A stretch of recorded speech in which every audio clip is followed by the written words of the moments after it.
iyo umuntu ahinze aratera, yamara gutera uyu muntu imbuto akazitera, hashira igihe akajya kufira cyangwa se gucoga bitewe n'uko bivuga, cyangwa se kubagara.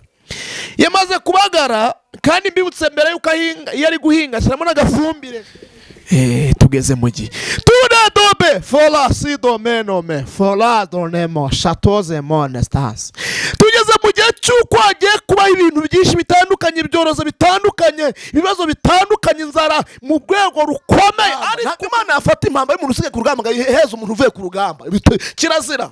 Abisiraheli ababwira ibintu bigiye ko muri Isiraheli hazongera kugaruka amahoro, inzu zasenyutse zikongera zikubaka. Tugeze mu gihe cy'uko umuntu ugiye kubaho neza ari umuntu watabaje Imana. Uko ibintu bigiye kwicangacanga, umuntu ugiye kugira amahoro ni umuntu uri gutabaza Imana. Pewanema elo belas wanemo nemone stasome holasi dobe wanema holas. Tugeze mu gihe cy'uko umuntu uri gutabaza Imana igiye kumutabara. Tugeze mu gihe cy'uko umukobwa uri gutabaza Imana igiye kumutabara. Tugeze mu gihe cy'uko umusore uri gutabaza Imana igiye kumutabara. Tugeze mu gihe cy'uko umubyeyi uri gutabaza Imana igiye kumutabara. Tugeze mu gihe cy'uko umugabo uri gutabaza Imana igiye kumutabara. Haleluya, haleluya. Ndabasuje mu izina rya Yesu. Amahoro y'Imana bane namwe. Wowe uri ku mugabane utandukanye, nari mvuze ngo amahoro y'Imana nabane namwe aho muherereye ku mpera z'isi zitandukanye nyine. Amazina yanjye ni Ntakirutimana Elia, ndi umugabo mfite madamu n'abana babiri. Imana iduhana umugisha. Ndi umunyamasengesho, ndakijijwe, nemera Imana ndetse n'abantu basenga Imana nkabemera. Ndumva twatangira dusenga Imana, hanyuma tukaza gusubika tumaze kumva icyo Imana ishaka ku bantu badukurikiye. Mana yacu, Imana ikomeye, Imana ifite imbaraga, Imana ifite ubushobozi, Imana nome folnemone talawenima lele tola sido bene tola we ewane drai pera we ewane monestans neno nemo nesta no meno sta adobe wane manda. Mana turakubashye, Mana tugushize hejuru. Nome fola siwa nome tola siwa ego pera we ewane stans. Imbaraga zawe Mwami ziganze. Haleluya. Ukora kw'Imana kube kuri twe, Mwuka wera w'Imana aganze muri twebwe cyane. Byose mbyamaje nizeye ku bwa Kristo Yesu w'i Nazareti wapfiraga mu kazuka. Amen. Imana ibahe umugisha. Hanyuma tugiye kuganira kuri iri jambo Imana impaye kugira ngo nganize abatuye isi. Turasoma ijambo riri mu gitabo cya Yeremiya ibice 33:3. Havuze ngo iki? Haravuze ngo ntabaza ndagutabara nkwereke ibikomeye biruhije utamenya. Mwakeneza ijambo ry'Imana. Igihe tugezemo reka mpite ndasa ku ntego. Iki ni igihe Yeremiya yari ari kubwira Abisiraheli, ababwira ibintu bigiye ko muri Isiraheli hazongera kugaruka amahoro, inzu zasenyutse zikongera zikubakika. Ngo yari isezerano ry'amahoro ry'uko Uwiteka azongera akabubaka bakubakika. Ariko nubwo yari ari kubabwira aya magambo, ntago byari kuva mu kwicara gusa. Hari abantu bicara bakibwira ko Imana izabaha umugisha bicaye. No, ntago ari icyo Imana ivuze. Hari abantu banga gusenga bafite amasezerano, bakibwira ko Imana izasoza ya masezerano bakicaye badasenga. No, iyo umuntu ahinze aratera, yamara gutera uyu muntu imbuto akazitera, hashira igihe akajya kufira cyangwa se gucoga bitewe n'uko bivuga, cyangwa se kubagara. Yamaze kubagara kandi mbibutse mbere yuko ahinga, iyo ari guhinga ashyiramo n'agafumbire.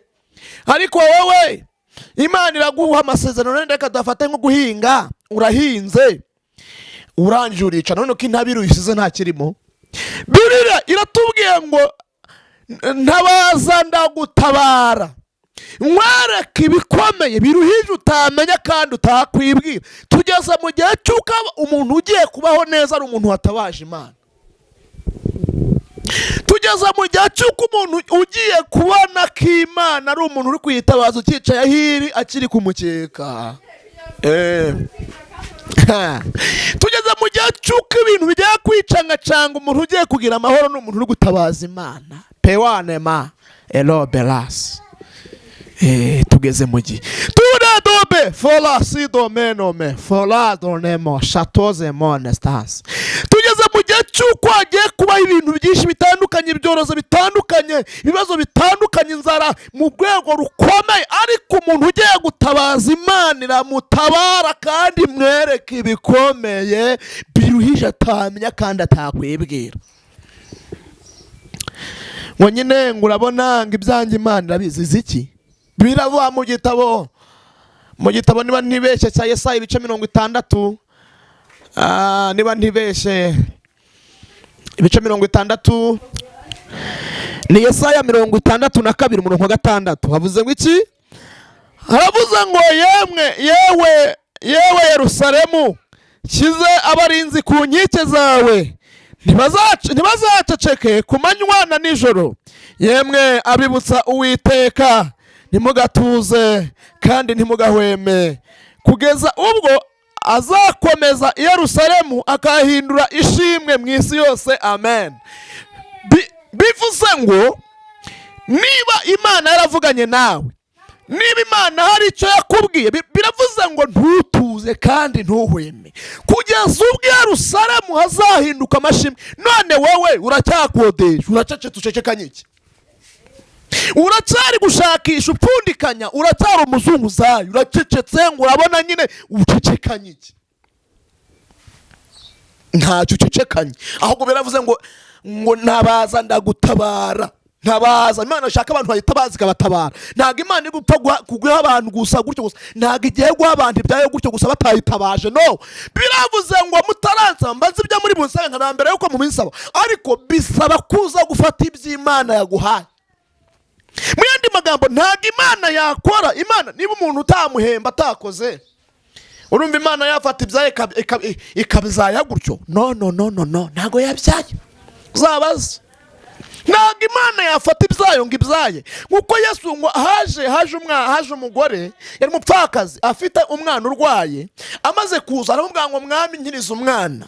Yesu aramubwira ati ntago nafata iby'abana ngo ibyo kurya by'abana ngo mbinagira imbwa, ntago nabinagira imbwa. No, ntago Imana yafata ibyayo by'abana yateguye by'abana, ntago Imana yafata ibyo yateguriye abanyamasengesho ngo binagira umuntu utarasenze. Ntago Imana iryo kosa yarikora. Kiravuze ngo Gideyoni amaze kugeza abantu ku kagezi, ngo Imana imaze kubasuzuma kubagerageza ku kagezi, bivuga ngo ababonetse ko batashimwe n'Uwiteka babambuye impamba. Bivuga ngo izo mpamba zisigarana abasigaye ku rugamba. Ntabwo Imana yafata impamba y'umuntu usigaye ku rugamba ngo iheze umuntu uvuye ku rugamba, kirazira. Ntabwo Imana yafata umuririmbyi uretse kuririmba ngo imuhe umugisha, ihereza umugisha ukiri kumwe nayo kirahiri aho nyine iri.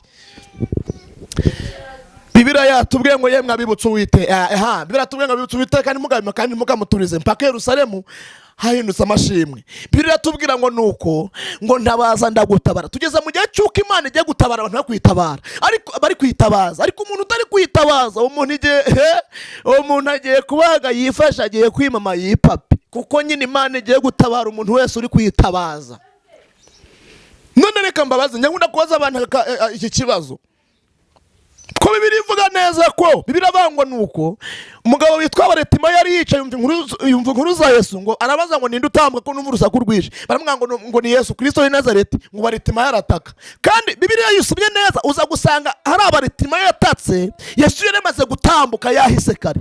Iyo adataka ngamutakire, Yesu yari yatambutse yahise. Yesu yari yatambutse yahise, yari yagiye. Tugeze mu gihe cy'uko umuntu uri gutabaza Imana igiye kumutabara. Haleluya. Biravuze ngo ntabaza ndagutabara, nkwereke ibikomeye nome fota wanemo nemone stasome holasi dobe wanema holasi. Tugeze mu gihe cy'uko umuntu uri gutabaza Imana igiye kumutabara. Tugeze mu gihe cy'uko umukobwa uri gutabaza Imana igiye kumutabara. Tugeze mu gihe cy'uko umusore uri gutabaza Imana igiye kumutabara. Tugeze mu gihe cy'uko umubyeyi uri gutabaza Imana igiye kumutabara. kumutabara. Tugeze mu gihe cy'uko umugabo uri gutabaza Imana igiye kumutabara mu izina rya Yesu. Haleluya. Imana igiye kumutabara. Niba uri mutabaza Imana ntugira ngo ntago yakumvisha, yakumvisha ahubwo igiye kuzana ubutabazi bwayo. Imana ihimbazwe. La sido bene wanema pela siwa nome fowa adobenas. Tugiye gusenga Imana. Uratabaje abantu ntibagutabara. Tabaza imiryango ntiyagutabara. Utabaza inshuti ntizagutabara. Utabaza abaturanyi ntibagutabara. Utabaza abantu muvuka ntibagutabara. Utabaza ayiwe. Ariko none Imana yavuze ngo ntabaza ndagutabara. Watabaje benshi ntibagutabara. Ariko uyu munsi ijambo ry'Imana riratubwiye ngo yitabaze gutabara. Nirangiza ikwereka ibikomeye biruje utari kubasha kumenya. Ndagira ngo dusenge Imana. Wewe warurushe ugowe ufite intambara n'amakuba. Byashobora kuba waragerageje kunesha ubusambanyi bikanga. Tabaza Imana iguha imbaraga zo kunesha ubusambanyi.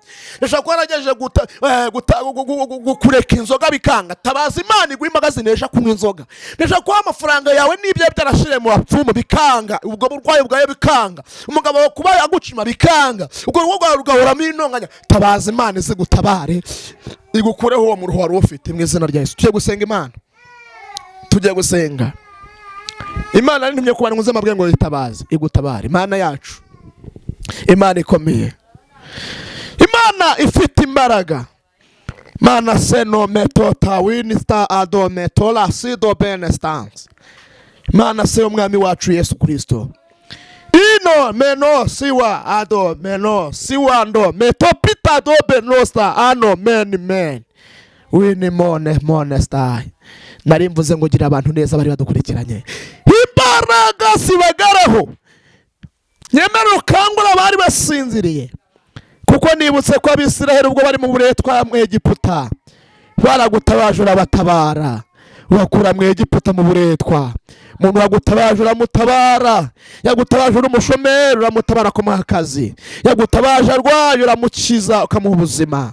Yagutabaje lodo zelome nome fone mone motano me pero. Ndagushimiye kugira abantu neza baradukurikiranye. Ngano baho umugisha umuntu wese adukurikiranye mu mugisha kandi bivange mu bye mu izina rya Kristo Yesu w'i Nazareti. Amen. Imana ibahe umugisha.